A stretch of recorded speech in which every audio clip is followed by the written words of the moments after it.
নমস্কাৰ সকলোলৈ। এইটো বাৰু চিনি পাইছেনে? এইটো সকলোৰে চিনাকি বাৰু। এইটো শিমলু আলু। আহকচোন ইয়াৰে আজি এটা ৰেচিপি বনাওঁ। এয়া মই আলুটো বাকলি গুচাই ল'লোঁ আৰু টুকুৰা টুকুৰিকৈ কাটি ল'লোঁ।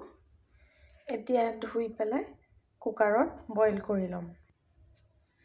এইফালে মই এয়া ধুই কুকাৰত দি দিছোঁ। অকণমান নিমখ ছটিয়াই দিছোঁ। আলুখিনি চিটি মাৰে মানে এইফালে মই ধনিয়াৰ এখন জ্বলা চাটনিৰ বাবে তৈয়াৰ কৰি লৈছোঁ আলুৰ সৈতে খাবলৈ। এইফালে মোৰ চাটনিও হৈ গ'ল আৰু আলুও চিটি মাৰিলে। এইয়া চাওকচোন, গৰম গৰম আলুৰ সৈতে ধনিয়াৰ জ্বলা চাটনি। ঠাণ্ডা বতৰত খাবলৈ মজা।